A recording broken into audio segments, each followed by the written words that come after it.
യിലൂടെ അത്രയും വിശ്വാസമാണ് അവിടുത്തെ അനുഭവങ്ങൾ. അങ്ങനെ ഞാൻ അവിടെ ആദ്യമായിട്ട് ചെല്ലുകയാണ്. അവിടെ ചെന്നു. അന്നൊരു തണുപ്പുള്ള സമയമാണ്, ഡിസംബർ മന്ത്. വെള്ളത്തിൽ ഭയങ്കര തണുപ്പ്. ഇറങ്ങാൻ ആദ്യം ഞാനൊന്ന് മടിച്ചെങ്കിലും അവിടെയുള്ള ഓരോരുത്തരുടെയും വിശ്വാസം എന്നെ അതിശയിപ്പിച്ചു. അതുകൊണ്ട് തന്നെ ഞാനും ഇറങ്ങി ആ വെള്ളത്തിൽ. അങ്ങനെ അവർ നമ്മൾ മുക്കുകയാണ്. ഒരു സെക്കൻഡ് മുക്കുകയാണ്. അതിനുള്ളിൽ നമ്മുടെ 3 ആവശ്യങ്ങളും പറയണം. അങ്ങനെ നമ്മൾ വെള്ളത്തിലേക്ക് ഇറങ്ങി. അസഹനീയമായ തണുപ്പ്. എങ്കിലും ഞാൻ ദൈവത്തിൻ്റെ മുൻപിൽ പ്രാർത്ഥിച്ചു. പരിശുദ്ധ അമ്മയോട് മാധ്യസ്ഥം വഹിച്ച് ഞാൻ പ്രാർത്ഥിച്ചു. എൻ്റെ 3 ആവശ്യങ്ങൾ നടക്കില്ല എന്ന് എനിക്കറിയാവുന്ന 3 കാര്യങ്ങൾ ആ മാതാവിൻ്റെ മുൻപിൽ വെച്ചു. അതിൽ ഒരു കാരണം നിങ്ങളുടെ അടുത്ത് ഞാൻ പറയും. എൻ്റെ വിസ തീരാനായിട്ട് വെറും 5 മാസം. പിന്നെ ഒരു വിസ പോലും ആ സമയത്തില്ല. ഞാനുള്ളവരോടെല്ലാം അന്വേഷിച്ചു. പക്ഷെ അവിടെ ഇനിയൊരു വിസ ആ സമയത്ത് അപ്ലൈ ചെയ്യുന്നില്ല. എങ്കിലും അപ്പം എനിക്കറിയാം ഇതൊന്നും നടക്കാൻ പറ്റാത്ത കാര്യമാണ്. അതുകൊണ്ട് തന്നെ ഞാൻ അത് 3 ആവശ്യങ്ങളിൽ ഒരാവശ്യമായിട്ട് വെച്ചു. അങ്ങനെ ഞാൻ 3 ആവശ്യം വെച്ചു. രണ്ടാമത്തെ ആവശ്യം നിങ്ങളോടും പറയാം. അതും പറയാം, എൻ്റെ വിവാഹത്തെക്കുറിച്ചായിരുന്നു.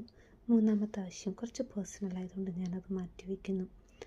അങ്ങനെ ഈ 2 ആവശ്യങ്ങളെയും ഞാൻ തിരുമുമ്പിൽ സമർപ്പിച്ചു. മൂന്നാമത്തെ ആവശ്യം സമർപ്പിച്ചു. അങ്ങനെ അവരെന്നെ മുക്കാൻ പോവുകയാണ്. എനിക്ക് ആദ്യം ഒരു പേടിയായിരുന്നു, ശ്വാസം കിട്ടുമല്ലയോ എന്ന്. പക്ഷേ ഞാൻ ചെയ്തു.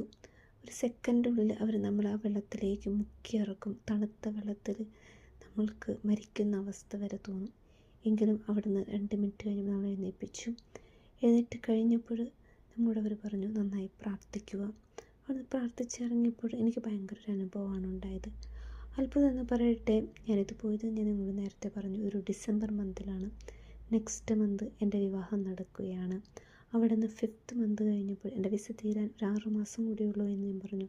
കറക്റ്റ് എൻ്റെ വിസ തീരുന്നതിന് 1 വീക്ക് മുന്നേ എനിക്ക് വിസ പുതിയതടിക്കുകയാണ്.